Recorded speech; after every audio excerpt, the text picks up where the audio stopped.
trying to say is like I stopped putting up paper posters and I went to flags on my wall. Yeah. Okay. Yeah. Are you a poster or a flag guy nowadays? Me, I'm both. I have like, I have behind me, there's like a little glossy art print. And then I also have a flag there. And then in my living room, I have flags and posters side by side. So it's kind of a little bit of the best of both worlds and also the worst of both. I can't have fans on because it's just everything flaps in the wind. You don't have them like you don't have kind of weights on the bottom of them. I never considered that. Hey, you get a pair of little alligator clips. Works great. Prevents from blowing around. You're blowing my mind. Well, that's what the podcast is all about, Bill. Oh, wait. All right. I'll deal with that later. Today's podcast is sponsored by Alligator Clips. Wow. All right, folks. Hey, welcome to More Than Metal, the podcast where we talk about metal and more, including alligator clips. Maybe real alligators. Alligators. The binding clips, whatever you can get, man. Anything that just clip on is really good. Grommets are great. But we are joined today by the grommet of heavy metal. He's naughty. He's going with it. He's going to run with it now. One, Tucker. Oh, man, it's been a while since I said it. Thomasson? Yeah. I got it. Sweet. Okay, I remembered. I did not have your last name written in my notes. Yours Tucker. And everybody knows Tucker. Here's Tuck. I'm the eternal. I am Tuck of Iron Eternal. Tuck of Iron. Everlasting. Tuck of Iron. Tuck of Everlasting. Iron. Tuck Everlasting Iron. Oh, that'd be a pretty good band name. Everlasting Iron. That's not a bad name, actually. Steal it. The Do it Ferris right Tuck. Right now. Oh my God. Jesus Christ. Oh man. Ladies and gentlemen. Oh man. Love it. Tucker, so you and I, we've known each other for a while. We did a cast called Heavy Metal Dungeon Masters, where we talk about heavy metal and gaming and all kinds of wacky stuff, which honestly is not that far from this one. No. But now we have Bill. Yeah. Now you have a bit of a downgrade, but you do. Well, it's I like the audio format because I don't feel the pressure to put on errors for everybody and do my hair up and everything. Oh, true. As you want to do. It is, but it makes it hard to sell the t-shirts, which we have More Than Metal t-shirts now. So you can tell everybody that you're More Than Metal and be awesome like that. But Tucker, tell the people real quick who you are, what you do, and where we can find you. Oh, hell. Okay. I'm Tucker. I'm from Basement in Indiana. I do vocals and guitar in a dungeon crawling heavy metal band called Throne of Iron. Woo. I also run a recording studio called The Mega Dungeon. You can find all of that on Instagram is where I am most active, much to my close friends and family's discomfort. And we will be sure to have links to all that in the episode description, so you can find Tucker in all his forms, in all his renditions, wherever you may find the internet.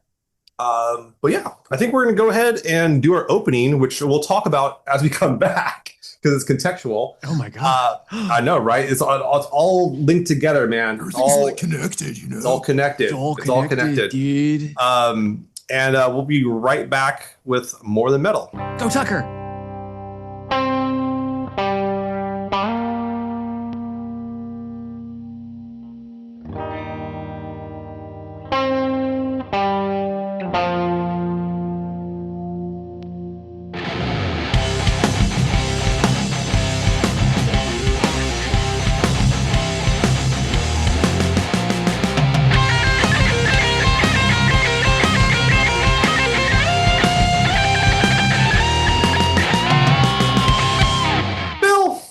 Yes. What are you listening to?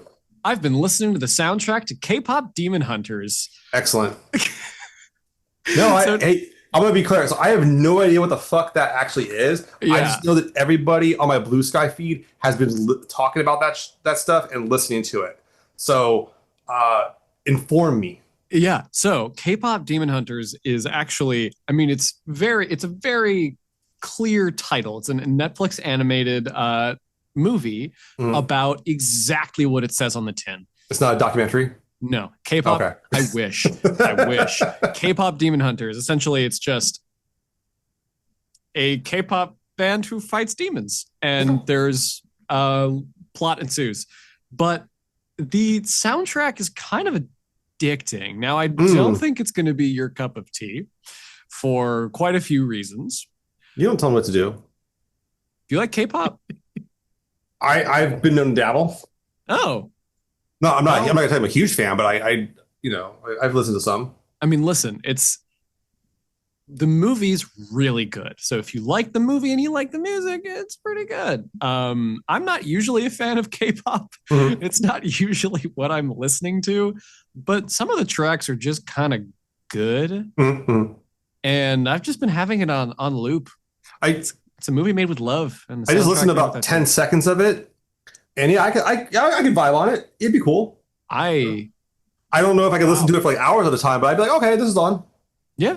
No, it's a great movie. Highly recommend it. That's a weird thing too, is like I can get into a soundtrack. I can listen to a soundtrack that's not of a music style I like at all. But if it's a soundtrack, I can listen to it because it's putting me in that place.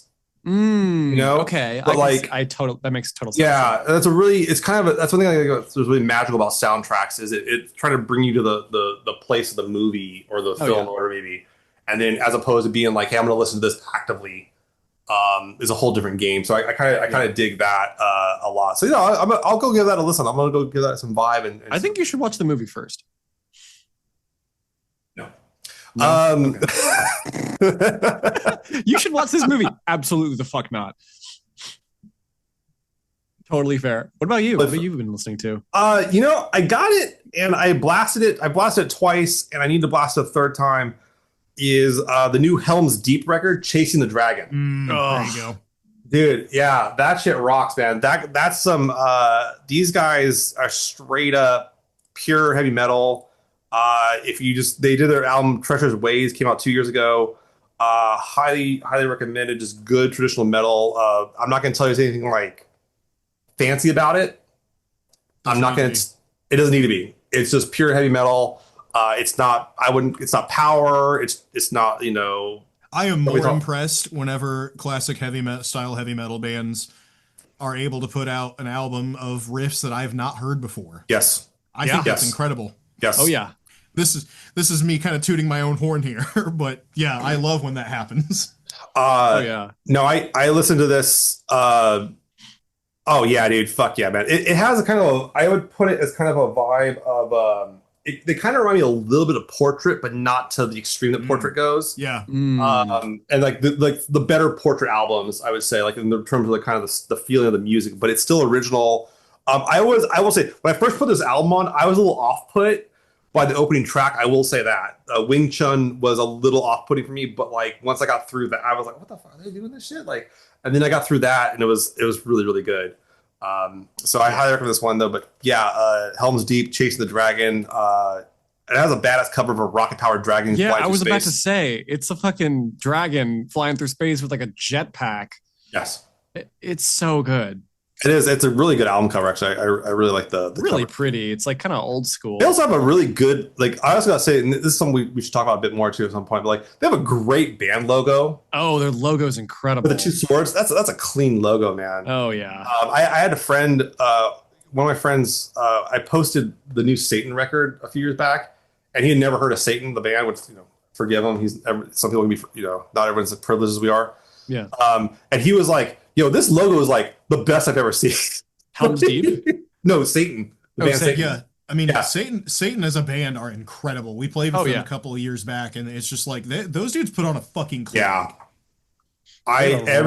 Good logo. Everyone I've talked to that's played with them was like, and Bill and I have talked about some past casts is like, there are bands that are professional that come up and like, we're gonna do the thing that they promise, and they're not dicking around, and they are just clean and ready to go. It makes all the difference. And that professional, if every band you see live has been playing for over 30 years is fucking professional. Yeah. Like if they're not, they don't last. And that's the honest truth, is just that, and you can have fun. That's the thing. If people think, I'd be professional, I can't have fun. No, you can have fun, but you have to like keep the business part of it straight forward first and everything. Tucker, you listen to music. What have you been listening to lately, man? Oh man, can I give you a 3? Can I give you 3? You can do whatever you want. Is it good guess, sir? Your guest privileges. So, okay. The big one is I have been revisiting Mega Colossus's album Riptime. Okay. Came out in 2021. They are homies from North Carolina, and it is like the tightest heavy metal record that I've ever seen, and they play it flawlessly live, and they are absolute shredders. It's perfection. It is just an absolute motherfucker of an album is the best way I can put it. That is a great way to describe an album. An absolute Tucker, I've heard Tucker say that several times. It is high praise, sir. Really? Yeah. Oh, that's great. A motherfucker of an album is high praise, yeah. I have also recently, like in this week, there is a Japanese like post black metal kind of atmo black band called Mali Clea. They have an album called Condolence. Oh yes. Yeah, it's a banger. I don't know how it flew under my radar, but it is really fucking good. Okay. How do you spell that? There's some J rock and J metal that goes really. How do you spell that name for the band? MALIKLIYA. Okay. I did not get all that, but I'll get it later off the cast. I'll give that one a shot. Okay. What's your third one there, Tucker? The third one is I just have a big fucking playlist of like 60s and 70s country. That's all about being a sad cowboy and drinking beer. Hell yeah. That's kind of my default state. I like to tell people that I'm a sad cowboy trapped in a metal guy's body. Mm-hmm. So is that playlist or anything specific on it? It's just a playlist that I've made. Okay. No, you can't go wrong, man. That stuff's really good. At some point, I would like to start just playing like solo sad cowboy music. And this is just like a cover set that I'm mulling around. Oh, it'd be fun. Sad cowboy music. There is a definite market for that. There is. I live in the Midwest, don't I know it? Yeah. No, I think that's actually not a bad move because it would open up like your kind of bookings, like where you can book at and get a live show at, like you have more, and that opening that network's like really clever too. Very good. Well, Tucker, that was let's go ahead and keep that energy going regarding you. But you know, so I first heard of you through your band Throne of Iron. And you and I kind of like, I think I just reached out to you back during the pandemic when we were all locked down and be like, yo, let's get on air on Twitch and just like start talking about metal and games and all kinds of crap, whatever we got, whatever we want to do. And a lot of other people were locked down. I think one of the reasons why we got so many good guests on that show was just because everyone was locked down with nothing to do. You're trapped in here with me. Oh man, it was easy. It was shooting fish in a barrel guest style, man. It was super easy. What are they gonna do? Say no? They can't fucking go anywhere. Yeah, go. Yeah, what are they gonna do? No, and boil some water. Yeah, they got nothing better, dude. If they're not doing our show, they're just sitting there boiling water and eating ramen, dude. That's all they're doing. So like that was kind of our motif on that show. We had a lot of fun with that one. Talked to a lot of cool people, and topics and everything. And but I learned through Throne of Iron, and it was, to me, it opened up because it was this geek metal thing. It's doing like the whole dungeon crawling. I remember you described Throne of Iron. You're not doing songs about going in like dungeons, like the Dungeons and Dragons fantasy thing. You're doing songs about people that play games where you dungeon crawl. Like you're more about like the player. It's more coming from the mindset of the people sitting at the table is how I always try to frame it. That's awesome. And I think that was unique. Like no one else was doing that. Everybody else was trying to do the high flying. Hear me talk about the village of dwarves we went to and like how amazing the elves are and my cool triumphant sword and all this kind of stuff. And you're like, no, we're beer guzzling dudes sitting around a table in our basement talking about doing that stuff. To further contextualize this, two things. One, I played like a weird bucket list. We played a weird bucket list gig this past month. So there's a nonprofit old school movie theater up north that did a 50th anniversary showing of Monty Python and the Holy Grail, and they asked us to play like after the movie. Oh, so that's we played incredible. like an hour set after the movie. Oh wow! It damn near fucking killed us because these songs from the new record are hard. Like they are straight up cardio. It is a summer. And I've always enjoyed that because I think everybody's joked for years that Monty Python and the Holy Grail is what every tabletop campaign kind of tends to descend into. Yeah. Oh yeah. The shenanigans. Yeah. No, I mean, I forgot what my second point was. My second thing was. I mean, and honestly, that's actually a strong first one. Strong first one. When we sent out the vinyl pre-orders for our new record, we included a casserole recipe. I have it with them. You have the casserole recipe. There you go. Do. Yeah, it will not. Sadly enough, I can't do it in the house because my wife does not like mushrooms at all. So, it's just cream of mushroom soup. But I don't like cream of mushroom soup. I always sub it for cream of chicken. Oh, okay, that'd be a good move. Yeah. We'll keep that in mind. That's not a bad move. But yeah, no, certainly the Monty Python is interesting too, because I mean that was a movie like funded by rock and roll. Yes, literally. Yeah, literally. Yeah. Oh yeah. So very, very cool in that regard. And then you also have your production studio in your. I think you're sitting in right now. I am in the basement, the Mega Dungeon. Yeah. Tell us about that endeavor. Well, it started it actually started before I bought this house. Before I bought this house, rewind.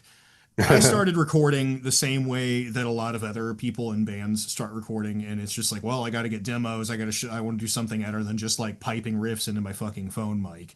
So, bought my first crappy 2-channel interface to go with my laptop that could barely run my whatever DAW I was using at the time. Mm-hmm. And then what happened was Throne of Iron got a record deal, and we didn't get like an advance for recording. They were paying for mastering and like the pressing and everything, but it's a smaller label, so they weren't covering for like recording. And is that No Remorse? Yeah. Okay. But I was just like, well, I mean, fuck it. I did the demo myself, so we can do the whole album ourselves. So posted up at the drummer's house, recorded the whole thing in like a week. And then other bands that we were friends with and people who I was friends with heard what I was doing with that. And like, we released a bunch of stuff in the first year of being a band. We had like, you guys really did drop out. We get kind of nuts. And they were saying, hey, this sounds like the vibe is there. Would you want to do our record? And I was like, yeah. And then that just kept happening. And then I bought my house in 2020, and I bought it off of the merit of it having like, it's not a huge basement, but it's enough. It's enough for me to do some stuff in. So about 2 years after buying the house, I was just getting work upon work upon work. And I was just like, I feel weird inviting people who I don't already know personally to come record their metal band in my unfinished basement. So I took out a loan, I rolled the dice on it, and I was like, I've got to get enough work to pay this thing off. And I did. I was working I was working down here and recording and mixing bands while I was remodeling it. And I did the remodeling. I remember seeing photos of it. Like, I mean, you had like it was like revealed. It was bare cinder block walls when I bought this house. Yeah. I'm the one asshole who put wood paneling back in their house rather than ripping it out or painting over it. God damn. What do they call that? They call it deflipping. Yeah.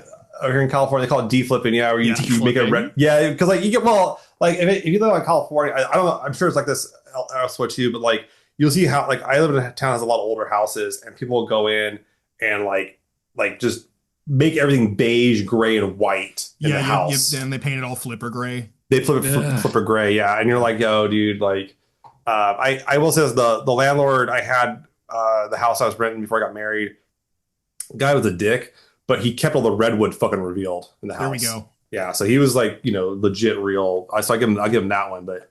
Yeah, no, that's a cool aesthetic too, and I know that was a big thing for you too, was the kind of the basement dweller. I wanted it to be a vibe. I wanted it to just not feel like a fucking laboratory, and I didn't want it to just be like another asshole that puts like drywall in there, paints it flipper gray, and puts LED strips around the ceiling. I just didn't want to be that guy.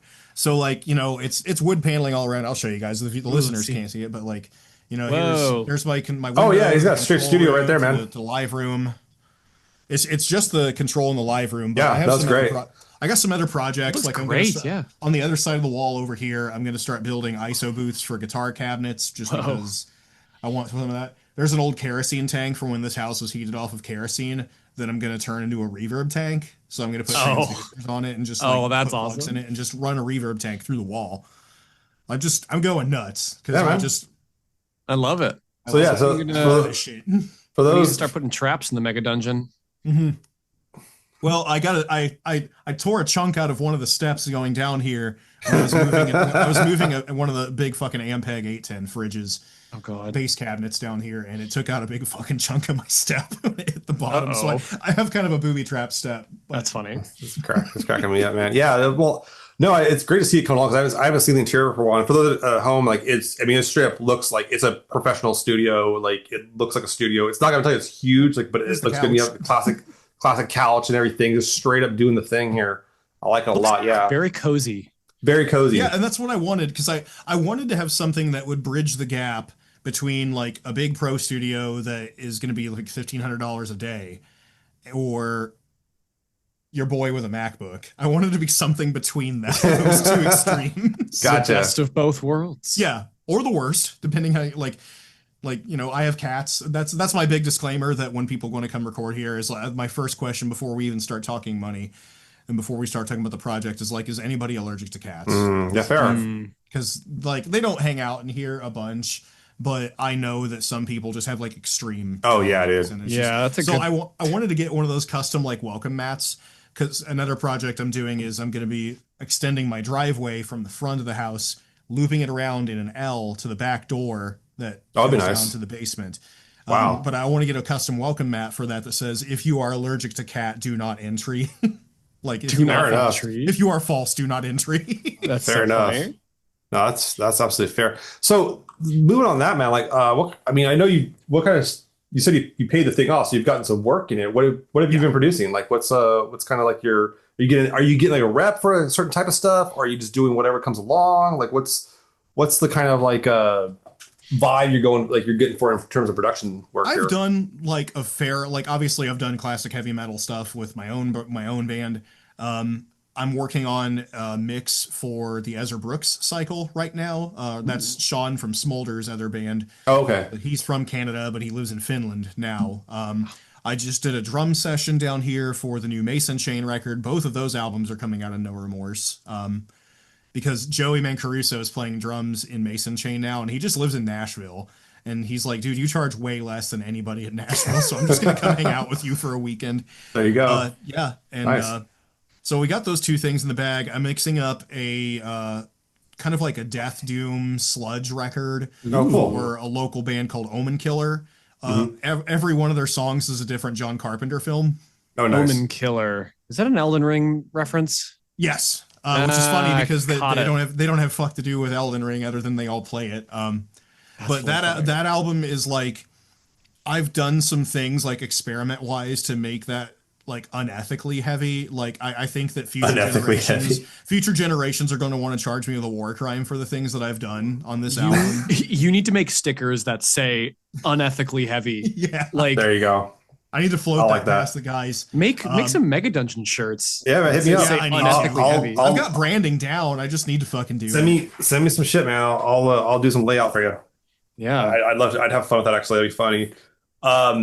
Okay, so you're, and I kind of like that you're open to that, and it's cool that people are coming to you, man. Like, I mean, you're in a small area of Indiana. Oh yeah, I'm not in like I'm maybe an hour and a half or some change from Indianapolis, which is only like big. Well, there's Indianapolis, there's Fort Wayne, there's Evansville, there are big-ish cities, but like nothing like Chicago size here.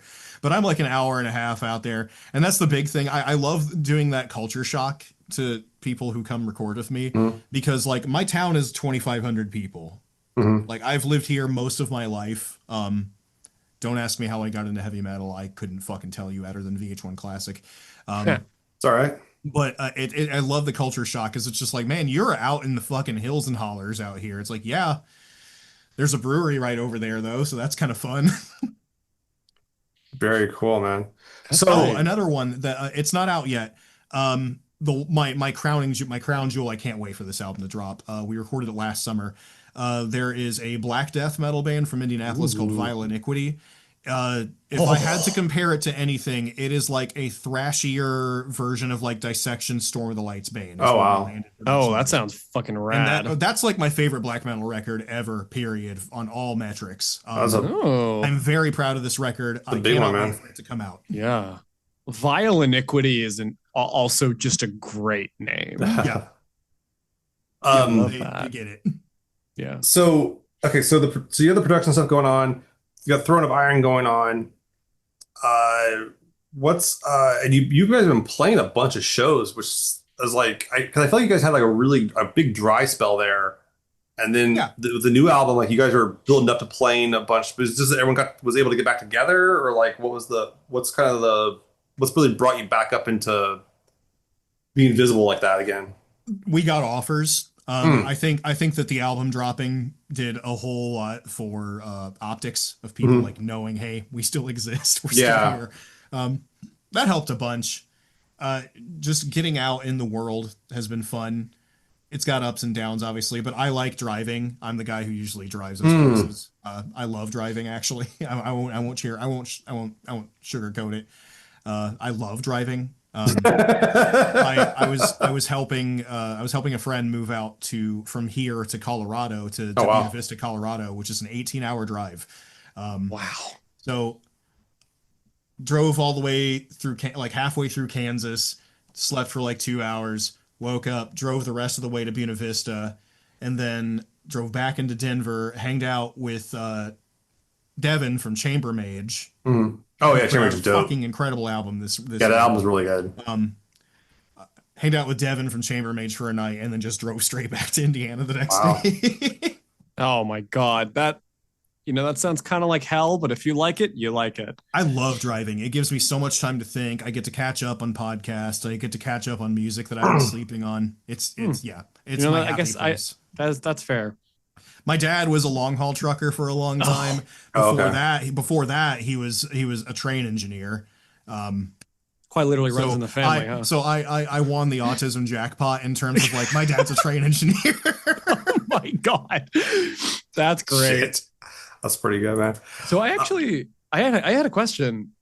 Now, John, you might know this, but I don't. And I just kind of want to hear like, how did Throne of Iron start? Like, I want to hear that story. I do not know. Oh. I just know that there's a small town in Indiana and there's some dudes. So We're gonna hear we'll it hit here. we've got like I guess there's three stages of this. There's three stages. Okay. So okay, stage one was me at 13 years old, making the sudden transition from Saturday morning cartoons to VH1 Classics, like heavy metal block that they used. Yeah, It was yeah. all like 80s metal music. Oh yeah.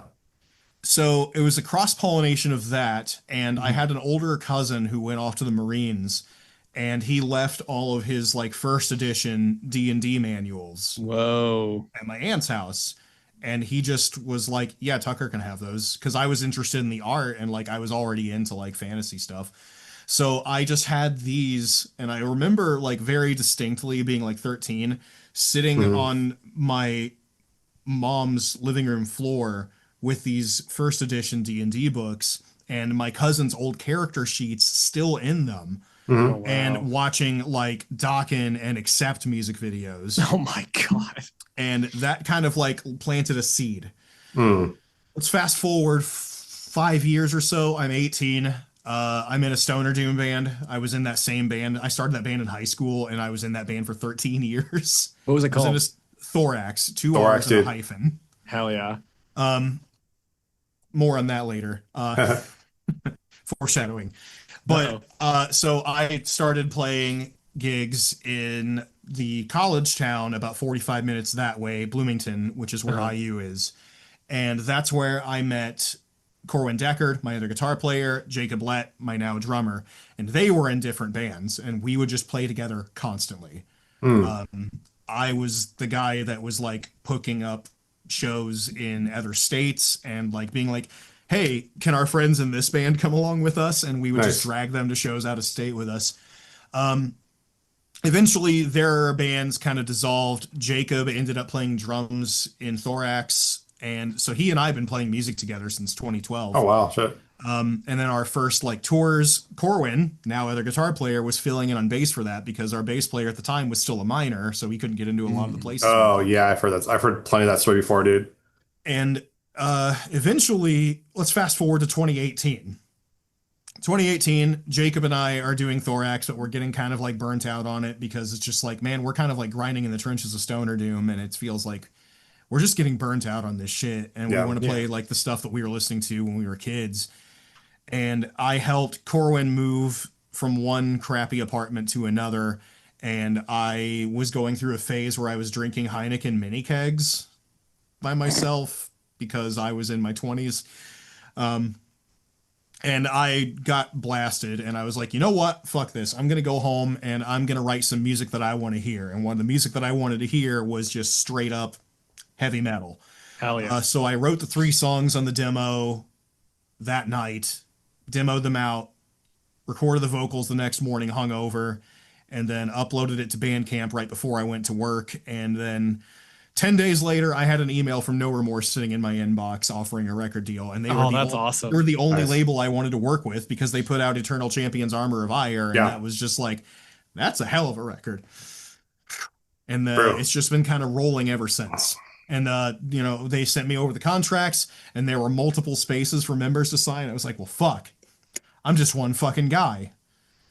Okay, Jacob, yep, you're my drummer. Sorry, you're stuck with me. You've been stuck with me for you've been conscripted for 6 years now. Yeah. And then it's like, okay, well, what's the best guitar player who's the best guitar player I know who would be on board with this shit?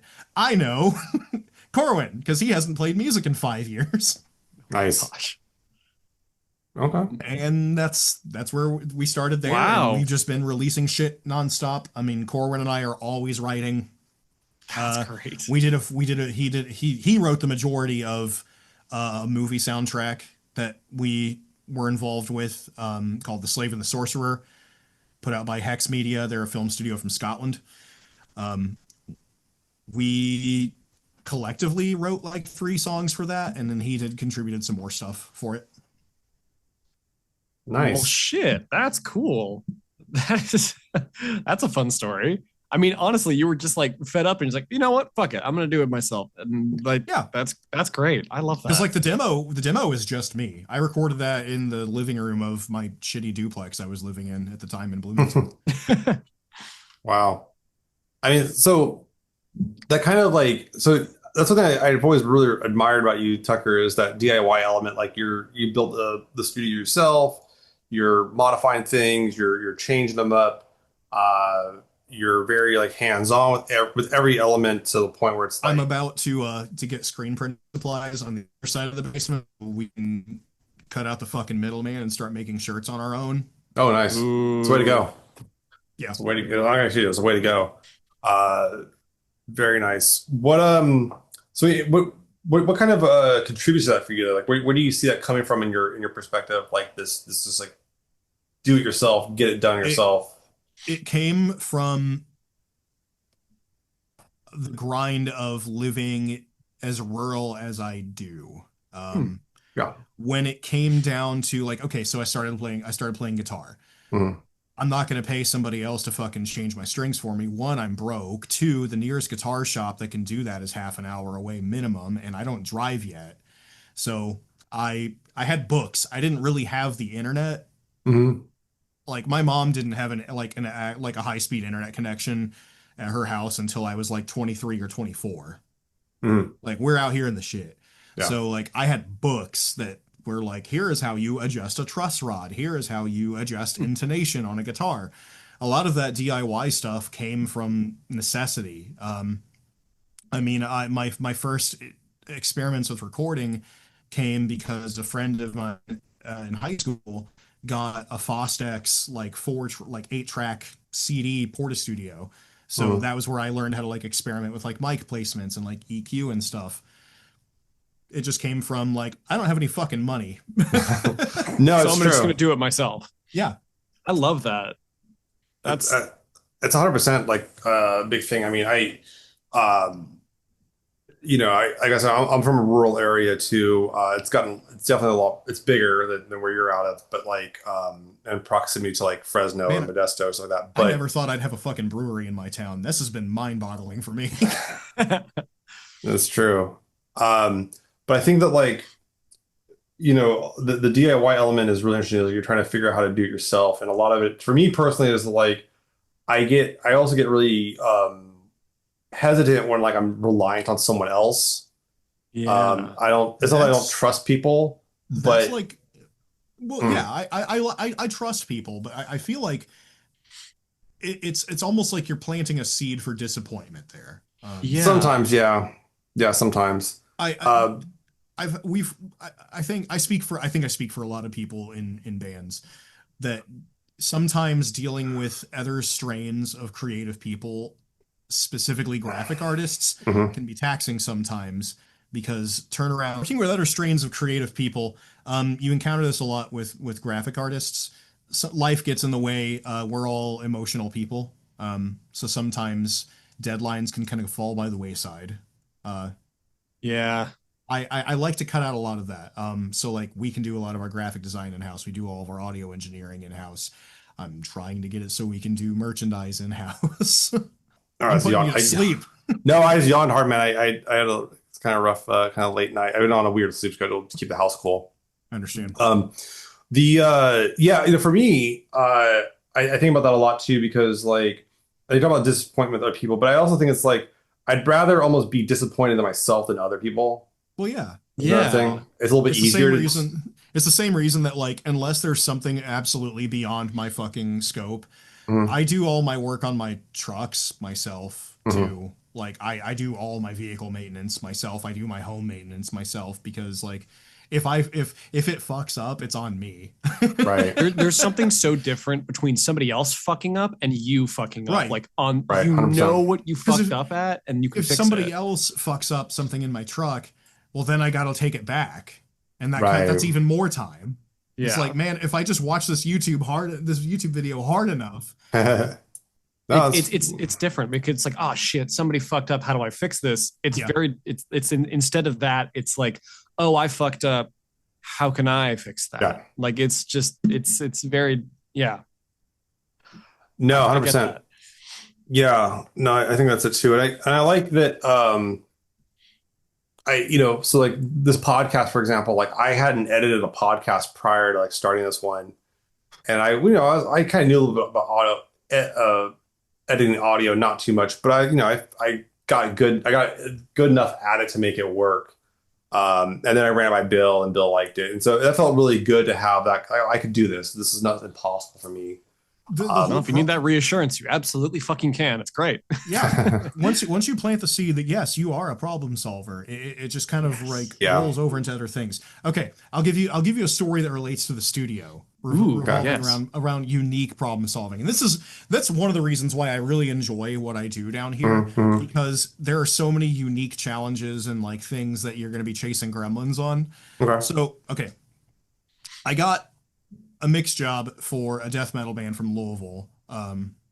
And what they sent me was recorded off of the same rig that they run their in-ear monitors off of.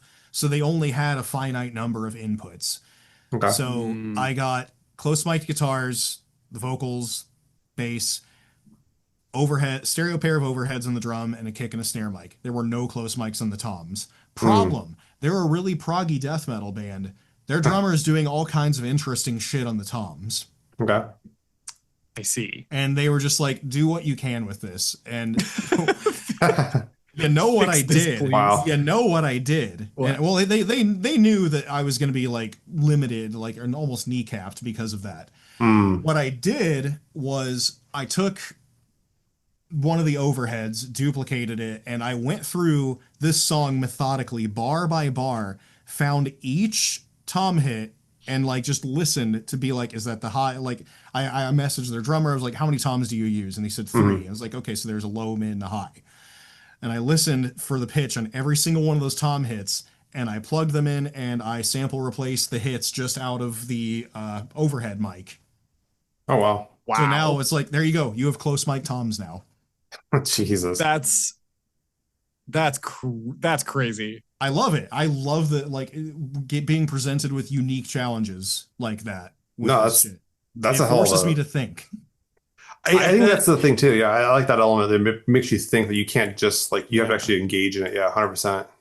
I bet that you are both a terrifying dungeon master and a terrifying player. I've never DM'd. No, still to this day. And I bet you are a menace as a player. My God. Not really. I don't like to think I'm easy to work in the with. best way. I mean, this is in a good way where it's like any problem is just trivialized. No, that's me, man. I trivialize everything that you do as a dungeon master. Yeah, I started out playing as a barbarian, so I tended to brute force my way through things because I didn't like to think. Well, when I first started playing Dungeons and Dragons, I was still like smoking weed. I don't so much anymore because it just kind of it makes me feel like I annoy everyone I'm in a room with. Oh my God, But same. I would just get really fucking high and be like, I'm gonna rage and I'm gonna hit it. Even at times when it was vastly inappropriate. But whenever over the pandemic, I started playing a campaign DM'd by Brian Perfilio from the Budos band. Oh yeah. And he turned me on to playing Paladin, and I was like, this is the most fun I've ever fucking had in a game. I love playing Paladin. So what system are you usually playing? That game was 5e. 5e. If I play any more, I love DCC, Dungeon Crawl Classics. Yeah. I've been really wanting to get a game of Old School Essentials, which is like Basic Expert together. But there's outside of that, I have Worldwide Wrestling. I really want to get a game of Worldwide Wrestling. Yeah. Huh. The wrestling RPGs there's a lot of them. And I've got a contingent of like 3 or 4 people trying to get me to play Lancer because they know I'm like a big mecha nerd. So Lancer goes hard. Omen Killer, their guitar player, they were over here in the room mixing with me on Sunday, which I prefer because going back and forth over email sucks.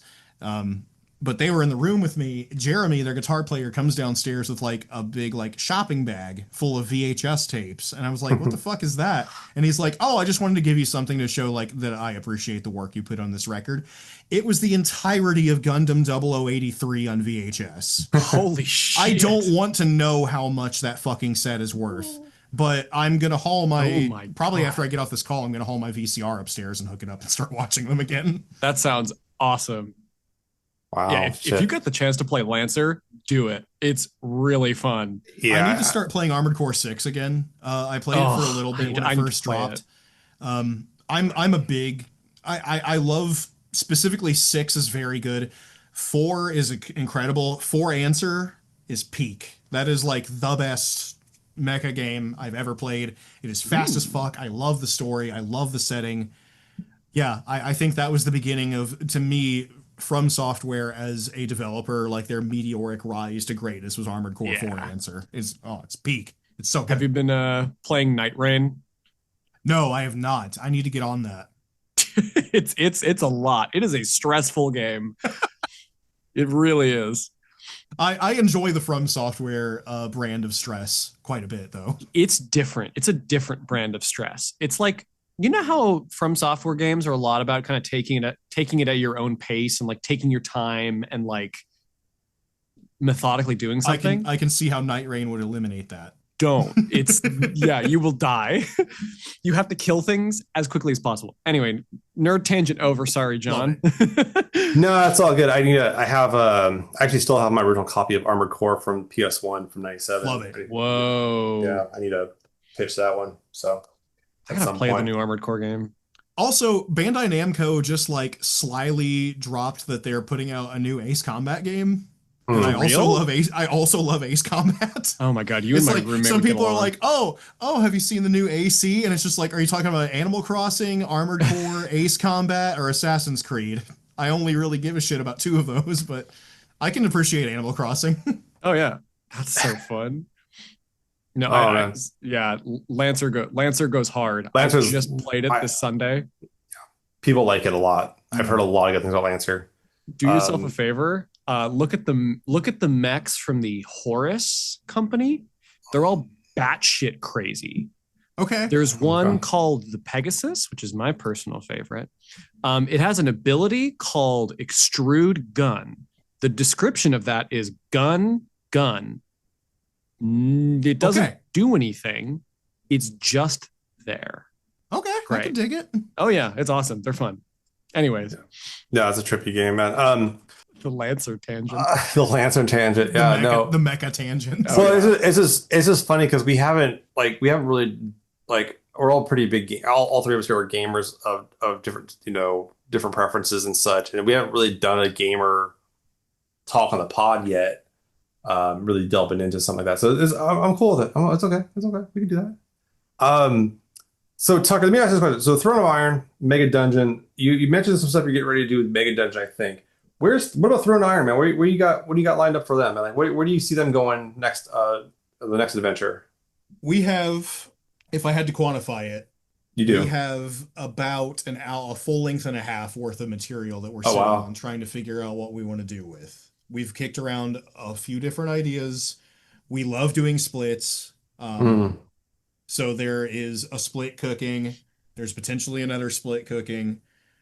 We've been mulling around the idea. You're hearing this here first. We're mulling around the idea of doing just like a dungeon synth EP because Whoa. Corwin and I all like write a shitload of that on our own time. There's precedent for that, man. I mean, like Stormkeep did that. Yeah, I mean Those- Cody from Dungeon Crawl also does Hex Crawl. Yeah, there's a ton of those guys. Well, and we back in 2019 did the Crypt of Blades split with Hillsfar. Yeah. Well, I mean, I'd say like Stormkeep was interesting because they released it under Stormkeep as well. Like they, Yeah. and then even like I mentioned this, Champion. Eternal Champions did it. I even mentioned this to Bill as being a big fan. Wolves in the Throne Room did that with a Drow Elixir. Yeah. And the one album. So like, yeah, there was a whole like kind of like range of that. I think it's interesting. Like, it's interesting just to drop it under the same project name with the same people, or at least a good portion of them, versus like doing a whole new kind of recognition. But it also depends on how much you want to pursue it too. Is another thing. I am a medium to large fan of the show Always Sunny in Philadelphia. Yes. So I've likened it to Corwin of like, we should just full on Charlie Kelly these dungeon synth tunes if we ever do it live. Just straight up just huffing paint, like spray paint out of a sock. What we do? Oh my god! with your Casio and just your Yamaha, whatever you got going on there, just go berserk with it. Yeah. Speaking of Sunny, that was another band that I had for. Yes. Is that Rat? Is it Rat King or Protein? Crotein. Yeah, I forgot about that one. Yeah. Protein. Yeah, Crotein, like protein, but crow. Yeah. But crow. But that was a crow. Yeah, like my last name. We put out a full length of that. It was all like grind power violence. That's incredible.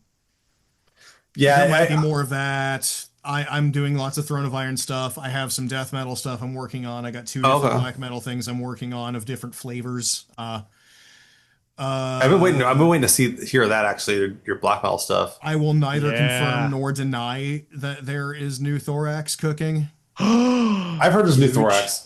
I've heard. I'm on Facebook with you, and I see you doing things, and you think you're clever, but you're not. Like, I know I'm not clever. I'm a very blunt. I'm a very bull in a china shop type motherfucker. Don't let the glasses fool you. I'm actually dumber than hell. It's okay. I can speak from experience. Same. I'm dumb as shit. Yeah, I've got a lot of music cooking. It's giving me like actual like option paralysis because like I don't know what the fuck to work on first. Yeah. So like at least with one of the projects, I have a deadline of like, okay, there's going to be drums recorded this weekend. So I have that at least, but everything else is like, a lot of it is honestly just waiting on me to get off my ass and write lyrics, which is the last thing I do ever. I'm so fucking slow at writing lyrics because I'm really deliberate at what I want to say. I'm really like picky about my word choice, and a lot of the time I also have to take the meter into account, not just like if it feels good and if it lands right with the music, but also can I sing this while I play guitar? Yeah. I'd like to not. These are all good things. I'd like to not have to fucking think about that for once. No, I mean some bands they sooner or later have to do that. I mean, I know Unto Others did that. Yeah, and there's a lot of shit on Adventure on our new record Adventure 2. There's a lot of shit where I was just like, I've got to figure it out. Oh yeah, you do 100%. I'm dazing out bad right now. Be sure to edit this out. So I like, bro, we're doing this thing now at the house where like I have to wake up at like 8 a.m. to air the house out before it gets hot. Yeah. Yeah, and so like I then will go back to sleep for a little bit, but then I'm probably if I tried to air my house out, it would just be a vortex of humidity. That sounds as Indiana, yeah. It is fucking awful. I will not go back to Gen Con because of the humidity. Like that's the biggest deterrent. It's fucking awful here, dude. It was. Have either of you ever heard of a phenomenon called corn sweat? No. Okay, corn sweat is something that you encounter here, where it is all of the dew that collects in the cornfields that condensates and it burns off whenever it gets warm out. So you're creating bulbs of localized super humidity. Oh It shit. fucking God. sucks here. Oh, that's Yeah. horrible. We used to get our phenomenon here in and where I'm in California is the Thule fog or the Tool fog, which was like we used to have horrendous fog and at times of the year. Like we had fog days for school, like where Holy you couldn't shit. go to school. Yeah, yeah. Like it was like I could walk out of my house. Yeah, I lived on a street, decently wide street, not too wide. I mean, one lane each way, but it's pretty wide lanes, and I couldn't see the house across the street. Period. Like not even see the curb. And so yeah, I mean, you get those localized weather patterns. It's pretty interesting. But like I said, corn sweat I think is really fascinating. I'm not aware of that, and now I'm aware of that. I'm very curious to hear more about Oh man. to see more about it and how that kind of works. It's kind of cool though. But yeah, no, when you start concentrating crops like that, oh yeah, it creates huge amounts of problems. Ours is all because of the we have like lots of like kind of like shallow ground cover, like grass and everything, and it contains a lot of heat. And then basically in the mornings when the moisture comes through, it just starts kind of like fogging Baking up, like off. baking off really rapidly. We had a tornado near miss in my town back in like May. And like there are photos of people that were like from the brewery that's like two or three lots down from my house. There were people like in the back by the dumpster like taking photos of it, and it was like close. It was very close to my house. Oh God, that's freaky. Oh yeah, man, it's a wild thing. We're actually starting to get tornado warnings in my town here in California. That's crazy. That is fucking crazy. insane to me. Yeah, Climate Modesto. change. Yeah, Modesto Yeah, had no a. shit. We actually had a tornado. They would touch down once in a while, like out in the field. And they touched down for like maybe 15 seconds, but we actually had one touchdown long enough in Modesto that like ripped off like not the whole roof, but like lifted a roof off of a house. This is like only a few months ago. So yeah, no, that localized weather stuff's crazy, but and that's pretty metal. Oh Tie it back in. Tie it back in. Tie it back in, man. No, it's fascinating stuff to think about and everything. But so, and that to me is really fascinating too, because like you're doing this whole thing, Tucker, where like people are coming to you to get the stuff done. And I liked how you talk about the culture shock folks have when they come to where you're at. Do you have any good stories about that?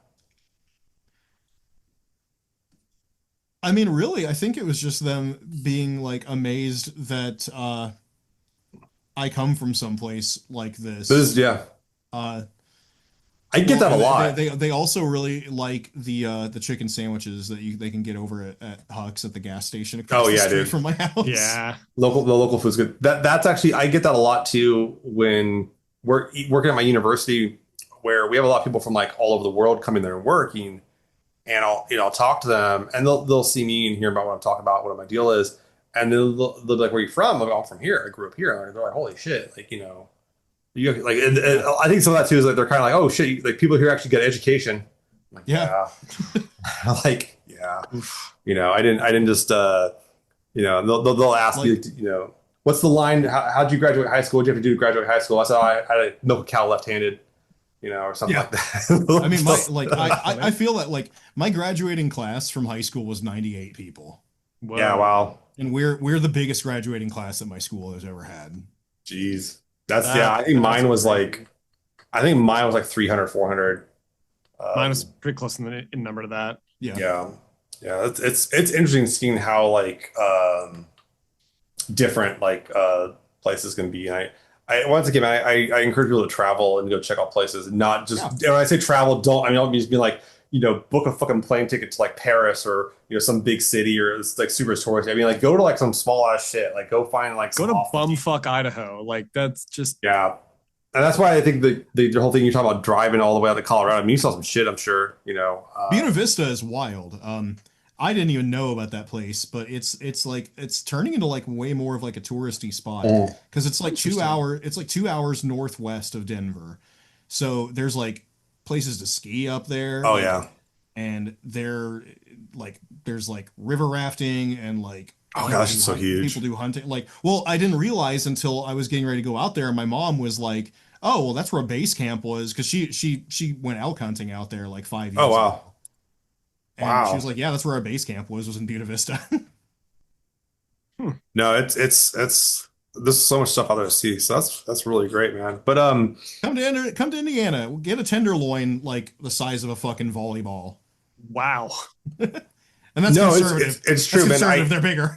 It's absolutely wild going to like the rural areas for food. Like that's actually one thing my area still does pretty well is like you can get avocados like cheap here. Like it's like obscenely cheap.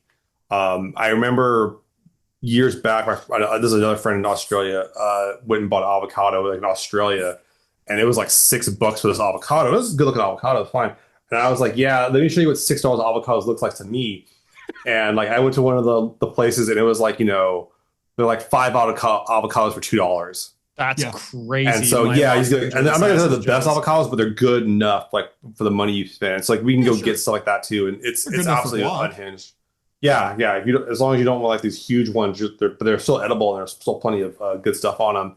One of my students, I get a lot of students that ask about like where can I get food cheap in town, and I'm like, go to the fucking flea market, dude. Yeah, get this like not the farmers market. The farmers market's all like it's marked up as fuck, dude. Like here in town, but like to go to like the flea market, the real people they're picking shit, and you'll get some good deals on stuff. Dude, $20 for each set. Here, the big thing here is corn and potatoes. So you'll find guys just like posted up in the Dollar General parking lot with just like sacks of corn on their tailgate, where it's just like $3 gets you a big fuck off bag of corn. Yeah, I had like so my institution I work at is a lot of first generation college students, and so I have a lot of their families are like immigrant farm laborers, and I've had like the whole stereotype of like you bring the teacher like the apple or some shit, right? Yeah. I've had like students bring me like a whole fucking flat of cherries or strawberries, dude. Oh, dude! Wow, oh hell, that's awesome. Just hand it to me, and I'm like, oh, do I get a basket? They're like, no, you're gonna take the whole thing. And what I ended up finding out was I've had a lot of my students, what they'll do is like they'll be on like a 3-day weekend or some shit, and then like they'll go and help the parents out like working, and then but everybody gets to take home like 2 flats of stuff for free that weekend or something like that. So they have like their household's getting like fucking 8 flats of strawberries. Like there's no way we can eat all these motherfuckers like before they go bad. So we're just giving to people. So I'm like, all right, cool, take it, man. It's awesome. Just get to freeze them. Freeze them's not a bad move. I need to get a chest freezer. That's my next big investment. Is I need to get a chest freezer. I grew up with one, and my mom and my grandma went in 50-50 on one. We kept it at our house because my grandma had a much smaller house, and like I remember as a kid, like we just hear the garage door start opening, and then my grandmother just walking there into the freezer getting something and then walking out. Yeah. And then it was just because like she didn't have the space at her house or whatever it is, and. I will say this, man. The one thing my grandmothers were obsessed with, I really resent, is they were obsessed with freezing milk, and that shit is. You missed me with that. It's if you've ever drank like cow milk that's been de-thawed, it is fucking nasty, watery. Like you might as well take water, like milk, and just splice it with water. It's disgusting. It does not. I've had unfreeze. Skim milk. I'm good. No, I'll pass on. No, I will. That is the one thing I will openly talk shit about my grandparents with is frozen milk is no. This has gotten wild, man. We're like all over the place today. These tangents, Lancer, chest freezers, and milk. Freezing milk, yeah. Jesus, it's all connected, man. It's all the same thing. It really is. At the end of the day, well, that's once again, this puts the more in the metal section of the podcast. It's why the word comes first. You don't know what you're going to get. Yeah. And we did mention this is all very metal culture, and I think that's a big element to think about is like you're not just keeping restrained. Like I think people think about heavy metal and like where it comes from, and we it really has its origins in working class. I mean, Tony Iommi's fucking working class like as all hell, and then you have like that kind of element, but that gets kind of lost in the 80s with a lot of the kind of like. You see people that are very much trying to escape that working class element they came from, and there's a lot of escapism in the 80s. Yeah, exactly. But I think also keeping it real and keeping it on tone is really good. And I like I've always liked the working class metalheads. They're the best. Metal's it's underdog music. It's not like man. It's Oh, that's definitely like a theme I've gotten on a Throne of Iron over the years. Is kind of the underdog elements of it too. Yeah, and that's what makes it fucking good. Yeah, the triumph of like the I don't know if we're trying to put words in your mouth here, Tucker. We're gonna talk about your music a little bit, but like give some criticism. But yeah, it has that underdog element to it that kind of come up and that kind of like, or not come up, it's like you trying to like, get through things and trying to see your way through. And I've always liked that. I think life is struggle, and I think that art should reflect life at least in some way. Damn straight. There it is. That is agree. Fine statement to make. And I think I feel like we can you feel like wrapping it up here, Bill? Yeah, that's a good spot. That's a good spot. That's a good spot. Yeah. Tucker, what do you want to leave the people with today, man? Be excellent to each other is all I can really proffer here. I don't know. There's a lot of stupid bullshit happening in the world, and I think that true. Sure. Yeah. People should just be fucking kinder to each other. 100%. I know it's fucking hard. We're all pissed off, but like everyone's got their own bullshit going on. Yeah.